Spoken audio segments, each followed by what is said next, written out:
Tuvimos múltiples narrativas visuales documentadas del siglo XIX, imágenes que nos sirvieron para aprender de ciencias sociales e historia, en las que veíamos unos indígenas arrodillados y vislumbrados por espejitos, ropas y artilugios que traían consigo los europeos, unos indígenas serviles e ingenuos a la voluntad de los conquistadores.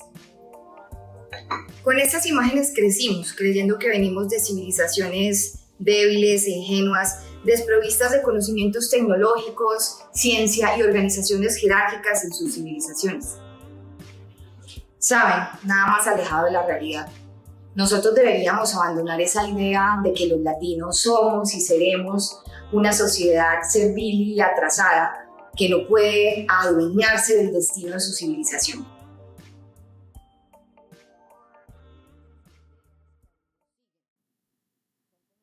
¿Sabían que para la época estos pueblos ya realizaban manipulación genética de plantas? El tabaco y el maíz ya eran plantas domesticadas por estos pueblos. Incluso fueron encontradas en Canadá. Esto nos deja saber un poco de la sofisticación de su comercio, ya que estas plantas eran de origen amazónico. También practicaban el monocultivo y ya habían sacado de su ambiente silvestre a especies como la papa, el tomate y el cacao. Pero concentrémonos en uno de los imperios más impresionantes de Mesoamérica, esa región que va desde México meridional hasta Costa Rica, los aztecas. Un grandioso imperio que en solo 200 años construyó uno de los imperios más impresionantes de esta zona y que comenzaría su declive en 1519. Los aztecas, como los europeos, ostentaban su poderío con la construcción de palacios y jardines ostentosos, sobre todo en las capitales. Por cierto, ¿sabían que la capital de los aztecas era más grande que París? Además, esta ciudad contaba ya con templos, adoctrinamiento religioso, entre otras muchas cosas muy similares a las europeas de la época. Sistemas y canales de agua que rodeaban la ciudad azteca tenían un sistema anti-inundación, incluso más efectivo que los que tenían en la Europa de la época. Contaba la ciudad con baños, espacios de aseo personal y ya habían integrado ese concepto de seguridad alimentaria, ya que tenían cultivos que suplían las necesidades de la capital. Los guerreros aztecas estaban acostumbrados a la guerra y a someter tribus y poblaciones. Además, habían descubierto un material liviano y letal con el que diseñaron armas como los dardos de precisión, con los cuales atacaban a sus contrincantes, evitando el combate cuerpo a cuerpo. Además, tenían unas lanzas de punta de obsidiana que podían atravesar armaduras metálicas. Adicional a las armas, desarrollaron una armadura con procesos textiles, algodón y sal, que no podía ser atravesada por las flechas. Así pues, los aztecas eran una civilización evolucionada, con técnicas de urbanismo, ingeniería civil, ingeniería textil, tecnología. Entonces, ¿cómo es que los españoles logran someter esta sofisticada civilización en solo 2 años? No podríamos comprender la encrucijada anterior y sería muy absurdo comparar el equipamiento español con esta sociedad primitiva que nos han vendido durante todos estos años sin conocer acerca de la Noche Triste, porque la Noche Triste nos demuestra lo contrario.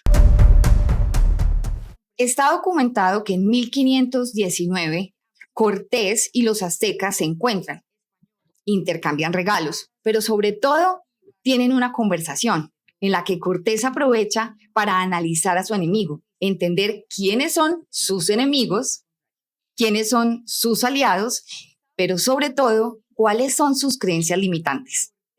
Gracias a este relacionamiento inicial, para 1520, Cortés ya se ha hecho invitar a una festividad en el Templo Mayor, en la cual uno de sus subordinados decide atacar al pueblo azteca desde adentro, realizando la masacre conocida como la masacre del Templo Mayor.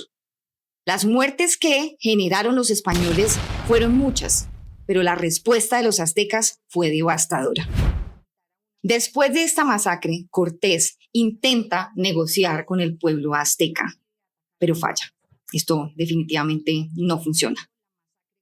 A lo que Cortés planea una sigilosa huida de la capital, construyendo un puente flotante para que sus 1.300 soldados pudieran atravesar los diferentes canales de la ciudad.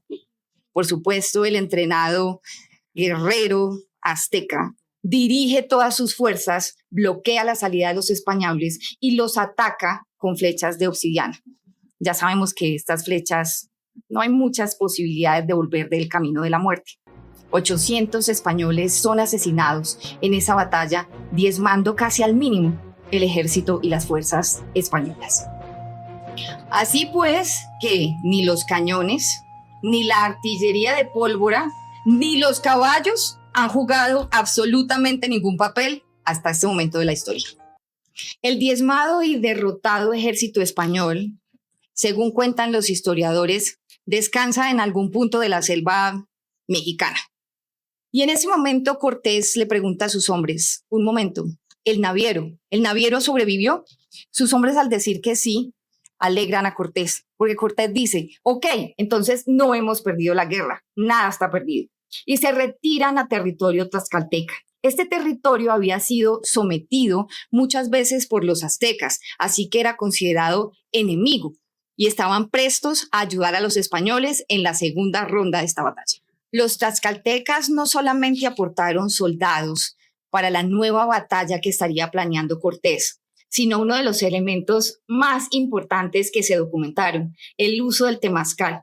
Con el temazcal, medicina sagrada de este pueblo, se curaron los españoles, quienes pasaron con paciencia planeando sus nuevos movimientos mientras se integraban a esta extraña medicina, por lo menos para ellos y para la época. Ya Cortés y sus hombres, más tranquilos, analizando la situación con paciencia, pudieron identificar varios factores. El primero, que los aztecas eran muy fuertes en batalla en tierra y que la ciudad estaba llena de canales de agua y que las barcazas que los aztecas tenían eran de uso cotidiano. Y ahí es donde vino esa idea innovadora, construir una barcaza para atacar la ciudad desde el agua. Definitivamente la construcción de esta barcaza le dio el éxito en la batalla de 1521. Analicemos un poco más entonces qué fue lo que le dio el éxito a Cortés. Si no fueron sus cañones, ni sus caballos, ni la pólvora, entonces ¿qué fue? Cortés recolectó importante información sobre las creencias religiosas de los aztecas y cómo ésta influía en la toma de decisiones imperiales.